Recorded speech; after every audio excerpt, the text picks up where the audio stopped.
먼 나라를 들썩이고 있습니다.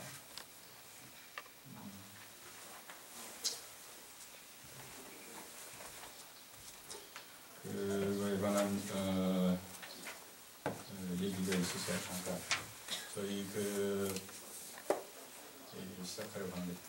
저희 젊은 스마트폰을 가지신 우리 학교 작은 교회 교우분들은 밴드라는 인터넷의 밴드 동아리가 있습니다. 거기서 서로의 소식도 주고받고 이것저것 말씀도 올리고 그러는데요. 재미난 게 있어서 여러분과 또 우리 베드로회와 마리아회와 나누고 싶어서 이 말씀을 시작합니다. 어떤 분이 어머니가 전화를 하셨답니다. 그래서 따릉 전화를 받았는데 어머니가 말씀하시기를, 얘야, 우리 어렸을 때는 이렇게 역병이 후한 마마가 찬 거라고 그래서, 그러면 아버지께서 우리를 이렇게 불러다가 손과 발에다가 날생자를 3글자씩 써주었단다. 그러면서 너희도 오늘 자녀 아이들이 오면 좀 써줬으면 어떻겠니라고 그렇게 부모님께서 전화를 하셨더랍니다. 그래서 예 어머니, 그리고서 그러겠습니다. 그리고 했다고 이것을 밴드에 올렸습니다. 그러면서 맨 밑에 덧붙인 것이 이것이 미신입니까? 그죠? 박 목사는 이것을 어떻게 생각할까 이렇게 보셨어요. 또 우리 여기 인학원 오늘 기도해 주신 집사님이 의사신데요. 불법 의료 행위가 아닐까라고 우스갯소리를 썼습니다. 그것을 이렇게 보면서 참 너무 즐거웠습니다. 그러면서 우리 어르신들이 예전에 그렇게 우리 자녀들을 그런 식으로 사랑을 했구나 하는 생각을 하면서 그 당시에 그것을 한번 그려봤습니다. 어땠을까요? 후한 마마가 막 창궐해서 아이들이 죽어나가고 이래서 온 동네가 조심스럽게 집안에서 아이들을 내보내지 않고 두문불출하고 그러면서 아버지는 아마 옛날에는 이것을 어떻게 할까 고민하다가 아이들을 불렀겠죠. 그리고 손과 발을 정갈하게 씻기고 앞에 앉히고, 그리고는 아버지는 머리를 갈았겠죠. 생각했습니까? 그리고는 아이의 손을 하나씩 손바닥에다가 붓으로 날생자를 한 획씩 하나씩 그어나갑니다. 아마 아버지는 어떤 종교적인 리추얼을 하시듯이 아주 엄숙하면서 거룩하게 그것을 임했을 거라고 생각이 듭니다. 그만큼 그 가운데에서는 인간이 어쩔 수 없는, 우리가 어쩔 수 없는 어떤 파괴적인 심이나 신비적인 심해, 그런 거에 그런 고통과 고난에 닥쳐올 때는 우리는 인간이기에 당연히 그보다 더 신비한 어떤 것에 의지하게 되기 때문이겠죠. 그런데 그 반면에 그 아이는 어땠을까 한번 생각해 봤습니다. 여러분 짐작하시겠습니까? 그 붓으로 아이의 손에다가 한 획을 이렇게 써가면 어땠을까요? 간지럽지 않았겠습니까? 그 아이는, 아버지는 굉장히 엄숙한 분위기로 진지하게 임하는데 아이는 이게 간지러워서, 거기다 손바닥도 손바닥이지만 발바닥 할 때는 어떻겠습니까? 아마 기특기특 까르르 웃었겠지 않았겠어요? 그것을 생각하면서 그 웃음이 그 가정의 공동체 속에서 조그맣게 물결판을 치면서 주변으로 이웃으로 조심스럽게 퍼졌겠다, 그런 생각을 했습니다. 제가 직접 그분한테 물어보지는 않았지만 그날 오후에 자녀들이 왔을 때 날생자를 써주셨냐고 물어보지는 않았습니다. 아마 같지 않았겠을까요?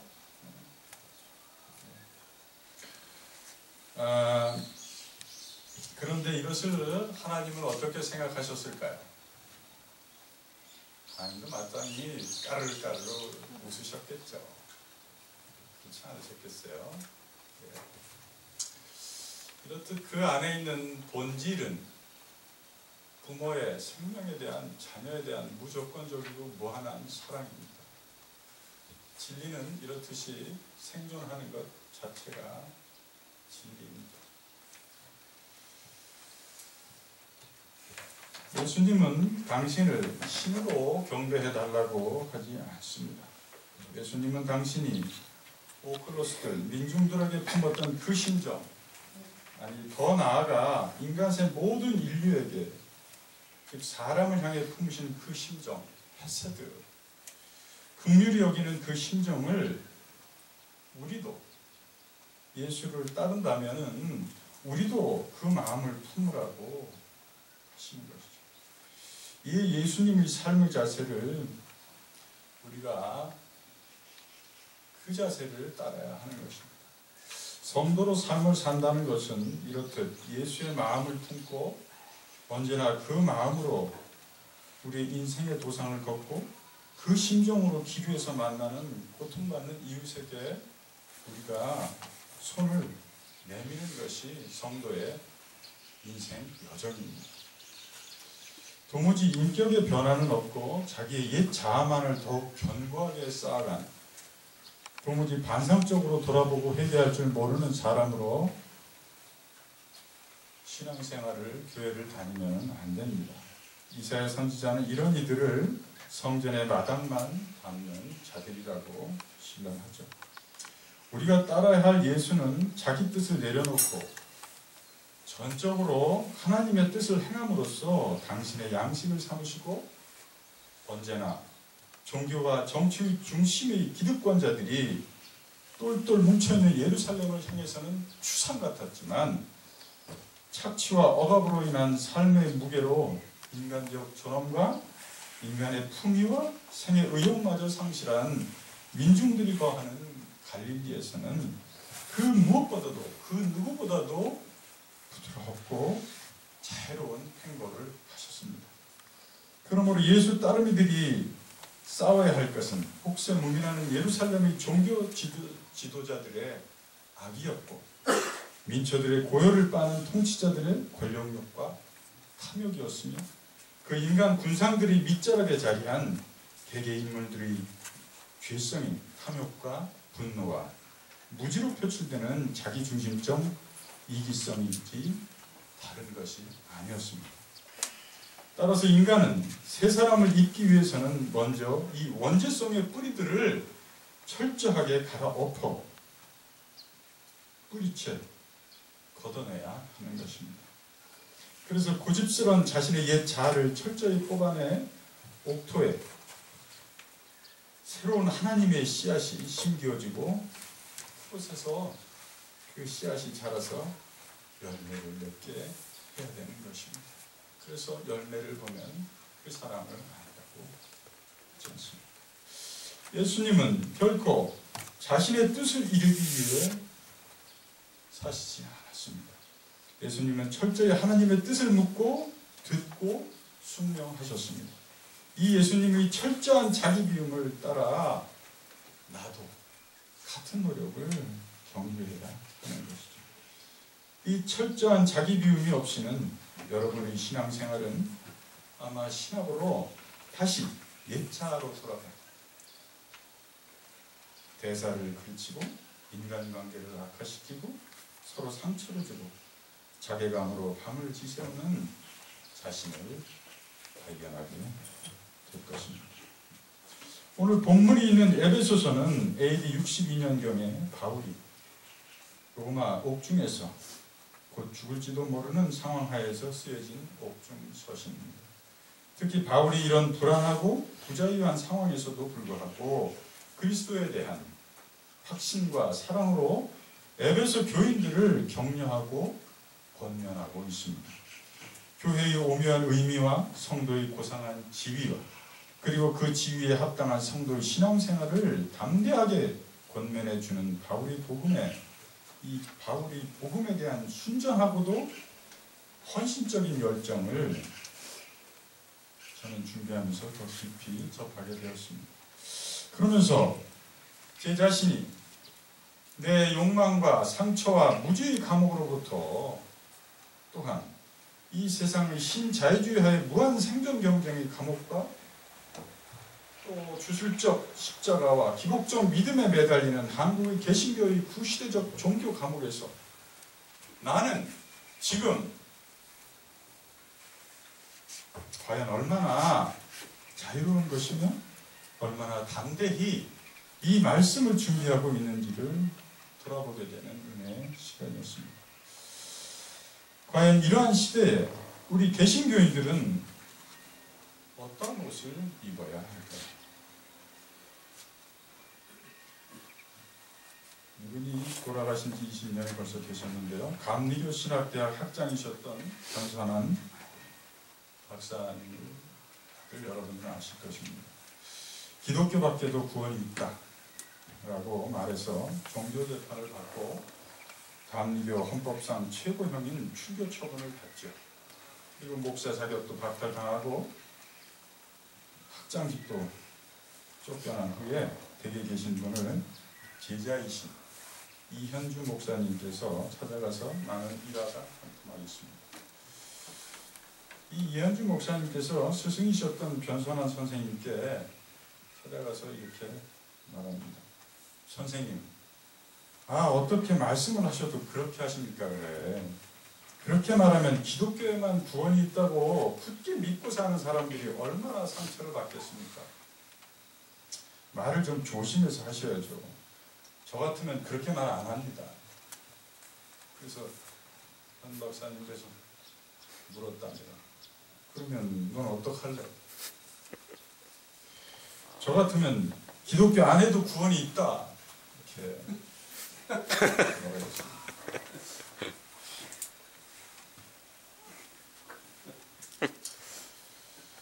오늘날의 기독교는 이 기독교 안에만 구원이 있다고 목에 핏대를 세우며 꼭 붙들고 있는 분들 때문에도 힘이 들죠.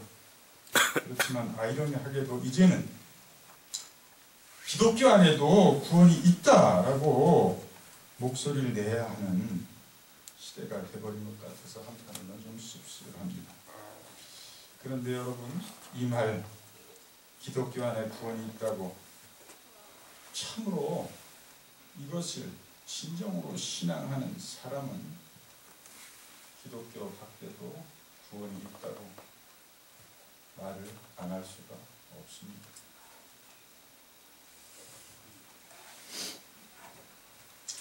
교회를 다닌다고 모두 구원받는 것은 아니죠. 또한 교회를 안 다닌다고 구원을 못 받는 것도 아닙니다. 인간의 구원이 기독교만의 전유물이 아닙니다. 캐톨릭만의 것도 아니요, 유대교만의 것도 아니요, 그 어떤 종교의 것도 아닙니다. 오직 하나님의 전유물이라면 몰라도 말입니다. 이렇게 볼 때 여러분이 속해 있는 개신교 안에서 제대로 구원을 받은 사람들은 얼마나 될까요? 우리 교회 로고에 적혀있는 성구처럼 요한복음 14장 15절에는 너희가 나를 사랑하면 내 계명을 지키리라. 이렇듯 하나님의 계명을 제대로 지키는 사람이라면 그는 구원받은 자이고 구원받을 자입니다. 이 시대에 새 사람으로 옷 입는다는 것은 이런 사람을 의미합니다. 오늘 본문 17절은 허망한 생각을 버리라고 말하고 있습니다. 실상이 이러하니 기독교 안에서 좀처럼 구원을 받은 새 사람을 입은 사람을 찾아보기 힘들기에 세상 사람들은 이미 기독교에 더 이상의 기대를 못 갖고 있는 것이고, 그러다 보니 세상은 기독교를 향하여 너나 잘하세요 라고 비수 섞인 조석을 보내는 것이죠. 그렇습니다. 우리는 다 진노의 자식으로서 골로새서 1장 21절의 말씀 맞다 전에 악한 행실로 멀리 떠나 마음으로 원수가 되었던 우리들을 이제는 그의 육체의 죽음으로 말미암아 화목케 하사 우리를 거룩하고 흠없고 책망할 것이 없는 자로 세우고자 하시는 것이 하나님의 뜻이요 당신의 의지입니다. 그러면 옛사람을 벗고 새사람을 입으려면 어떻게 해야 하는 것일까요? 첫째, 쓸모없는 허탄한 생각을 끊으라. 베드로전서 1장 18절에는 너희 조상의 망령된 행실에서 헛된 생활 방식에서 해방하라, 졸업하라고 말하고 있습니다. 여러분은 각자가 가문의 개척자입니다. 여러분 가정에 여러분은 프론티어입니다. 그 개척자로서 책임감과 사명감을 지니고 새 시대에 맞게 새 사람을 입고 망령된 조상으로부터 받은 모든 쓴뿌리를 끊어내야 하는 것입니다. 과거의 가문으로 내려오는 쓴뿌리로 인한 헛된 욕망과 무지와 굳어진 마음이라고 하는 것들을 끊어내야 하는 것입니다. 총명이 어두워지고 하나님의 생명으로부터 떠나 있는 것이라고 하는 모든 것을 끊어내야 하는 것입니다. 결국 인간의 무지와 완고함과 지각 없음으로 생명과 자꾸 멀어지고 양심의 가책도 못 느끼고 수치심도 모르고 갈수록 뻔뻔하고 괴팍한 탐욕스러운 인간으로 변하고 있는 것이죠. 지난날의 생활 방식을 버리십시오. 옛사람을 벗고 새사람을 입으십시오. 망령된 가문의 쓴 뿌리로 인한 자신의 과거의 상처를 철저히 돌아보고 정리하십시오. 심리학의 거성 칼 구스타프 융의 심리학을 핵심으로 말한다면 우리 안에 있는 그림자를 인식할 때 더 큰 자기로 나아갈 수 있다는 것입니다. 곧 자기 실현을 할 수 있다는 것이죠. 결코 자신의 어두운 과거의 그림자를 외면한 채 건강한 미래를, 건전한 미래를 도모할 수 없다는 것입니다. 노드자의 도덕경 33장에는 남을 아는 것이 지략을 얻는 것이라면 자기를 아는 것은 내면의 밝음을 얻는 것이라고 말했습니다. 남을 이기는 힘이 이기는 것이 힘이 있음이라면 자기를 이기면 참으로 강합니다. 라고도 합니다. 밝을 명, 내면의 밝음이란 자신의 지나온 내력을 잘 돌아보고 내면의 고통, 상처들, 쓴뿌리 등을 제대로 정돈해서 파일 작업한 사람만이 얻는 인간 존엄의 금메달입니다. 이런 사람은 과거의 어두운 상처로 인하여 자신의 삶을 짓누르는 두려움, 불안, 혼란, 커다란 트라우마 등을 잘 정리한 사람으로서 비로소 내면이 밝게 질서 잡힌 정돈된 사람이 되는 것입니다. 두 번째, 탐욕과 무지와 굳어지는 마음을 늘 경계해서 총명을 잃는 우를 범하지 마십시오. 하나님의 생명에서 멀어지는 것을 두려워하십시오. 주 안에서 어떤 계획을 도모하더라도 여러분 내면의 모든 욕망을 지운 뒤에 임하는 것인지 늘 자기를 살피십시오.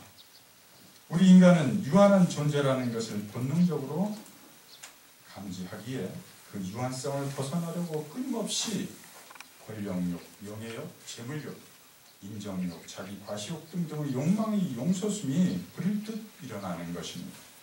이것이 세상에 속해 있는 인간의 당연하고 자연스러운 내면의 상태입니다. 하다못해 하나님의 일을 하는 교회 안에서조차도 종교적 야심이 또아리를 틀고 있을 때가 우리한테는 있습니다. 우리는 하나님의 일을 앞세워 자신의 명예에 대한 욕망을 채우거나 일 자체에 대한 욕망을 채우거나 자신이 밥그릇에 대한 욕망을 교묘히 숨기고 선한 탈을 쓴 교인들을 허다하게 볼 수 있습니다. 더 나아가 영성적인 고향을 추구하는 부도의 궤적 가운데에서도 영적인 야망은 시시각각으로 우리의 발목을 잡습니다. 이것이 낙원에서 추방당한 첫 아담 인간의 실존입니다. 결코 어떤 상황에서도 내면의 탐욕과 무지로 감각이 무뎌지고 마음이 굳어지는 것을 결코 용납하거나 허용하지 마십시오. 세 번째, 여러분은 예수를 어떻게 배우셨습니까? 여러분은 그리스도를 어떻게 배워 가슴에 품고 계십니까? 윤똑똑이가 되는 것을 경계하십시오. 저 혼자만 잘나고 영악한치 않은 사람이 되지 마십시오. 한자로 윤자는 문문자에다 임금 왕자가 가운데 있는 것이죠. 윤달 윤자입니다. 이것이. 이 윤달은 어떻습니까? 실제 달이 아니고 음력 오차를 해결하기 위해서 가짜로 만들어 온 달을 말하는 것입니다. 이렇듯 기실 신앙 안에서는 그런 사람은 가짜이거나 아직 갈 길이 멀거나 그런 경우가 허다합니다. 왜 그럴까요? 신앙생활은 곧 생활신앙이 되어야 되기 때문입니다. 예수는 머리로 뿐만 아니라 가슴으로, 발로, 손으로 이웃에게 다가갔기 때문입니다.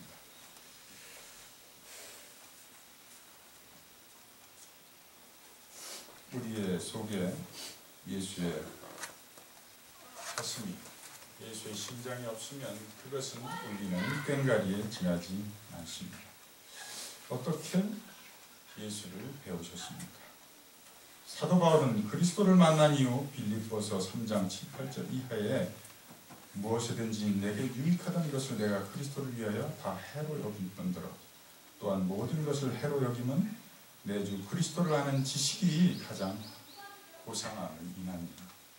내가 그를 위하여 모든 것을 잃어버리고 배설물로 여김은 그리스도를 얻고 그 안에서 발견되려 합니다. 그리스도를 얻고 그 안에서 발견되려 합니다. 명심하십시오. 예수 그리스도를 배운다는 말의 진정한 의미 말입니다.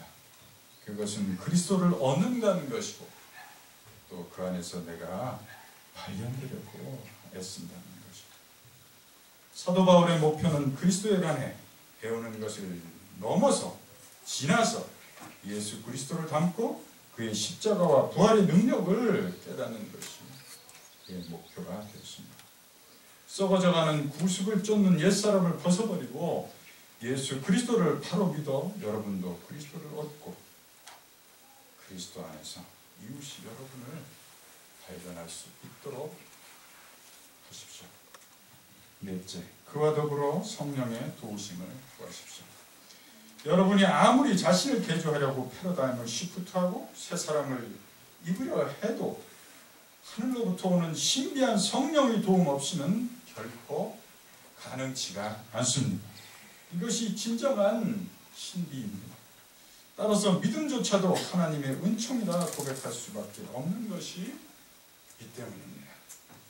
성령님은 우리를 위한 보혜사요, 지혜자요, 원더풀 카운셀러라는 의미를 갖고 있습니다. 로마서 8장 26절에는 이와 같이 성령도 우리의 연약함을 도우시나니 우리가 마땅히 빌 바를 알지 못하나 오직 성령이 말할 수 없는 탄식으로 우리를 위하여 친히 간구하여 주시는 것이라고 말하고 있습니다. 성령 하나님이 여러분의 안에 내주하시고 좋은 영향, 지혜로운 공급으로 우리의 생각과 감정이 바람직하게 고양되고 마음이 선하게 역사하고 상호 교통하고 도와주시는 은혜를 한시도 놓치지 마십시오. 새 사람을 입는다는 것은 여러분이 내면을 비운 만큼 입는 것입니다. 여러분이 예수를 만나 그 은혜에 힘입어 죄성을 깨닫고 잘못을 하나하나 인식하고 회개하는 가운데 예수 그리스도를 마음으로 믿고 서서히 입으로 시인하게 되면서 과거의 모든 못된 습관과 고집과 욕망을 하나둘씩 놓아버림으로써만이 새 사람을 입을 수 있는 것입니다. 이렇듯 회개를 통한 자기 미움, 자기 내려놓음이 선제되어야 하는 것입니다. 이렇게 내면의 모든 욕망이 지워지면 지워진 만큼 새 사람은 들어와 우리 안에 앉는 것입니다. 그 들어와 자리하는 사람은 여러분을 그 무엇보다도 존귀하게 여길 것입니다. 그 존귀가 들어 차면 찰수록 나는 홀로 있으나 결코 혼자가 아니며 혼자일 수 없다는 확신으로 옷 입게 되는 것입니다. 그리고 서서히 그 인식이 확장되어 가면서 내가 나 혼자가 아니라는, 불교 용어로 말하면 나와 너와 우리 모두는 인드라망의 구조 안에 있다는 사실을 깨닫게 되는 것입니다. 그러나 대부분 이것이 의식이나 관념으로 끝나버리는 경우가 세상엔 많죠. 적어도 자신을 찾아와 문을 두드리는 예수 그리스도를 체험한 성도들은 그 신비한 체험에서 샘솟는 생수로 늘 새 옷을 갈아입습니다. 다마스쿠스 도상에서 예수 그리스도를 경험한 바울이 그랬습니다. 바울은 그 세 사람으로 옷 입은 고백을 에베소서 4장 6절에서 이렇게 고백하지 않습니까? 하나님도 하나이시니 곧 만유의 아버지시오. 만유에 계시고 만유를 통일하시고 만유를 통하여 계시고 만유 안에 계시도다. One God and the Father of all, who is over all, through all, and in all.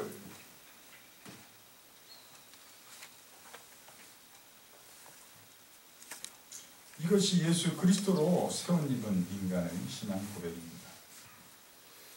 이것을 절절하고도 철저히 깨닫는 자가 새 시대를 책임적으로 감당할 새 사람으로 옷 입는 성도입니다. 본문 22절에 너희는 너희의 욕심을 따라 썩어져가는 구습을 쫓는 옛사람을 벗어버리고 오직 성령의 도우심으로 심령을 새롭게 하여 하나님을 따라 의와 진리와 거룩함으로 지으심을 받은 새 사람으로 입으십시오. 로마서 6장 13절에 오직 너희의 지체를 의의 병기로 하나님께 드리라. 이사야서 58장 6절 이하에는 나의 기뻐하는 금식은 흉악의 결박을 풀어주며 멍에의 줄을 끌어주며 압제당하는 자를 자유케 하며 모든 멍에를 꺾는 것이 아니겠느냐. 또 줄인 자에게 내 식물을 나눠주며 유리하는 빈민을 내 집에 들이며 벗은 자를 보면 입히며 또 내 고립을 피하여 스스로 숨지 아니하는 것이 아니겠느냐. 그리하면 내 빛이 아침같이 비칠 것이며 내 치료가 급속할 것이며 내 의가 내 앞에 행하고 여호와의 영광이 내 뒤에 호위하리라. 이것이 하나님께서 당신을 따라 의와 진리의 거룩함으로 지으심을 받은 새 사람을 여러분에게 입히시려 하는 하나님의 뜻입니다. 가서 유영모 선생님은 이렇게 고백하고 있습니다.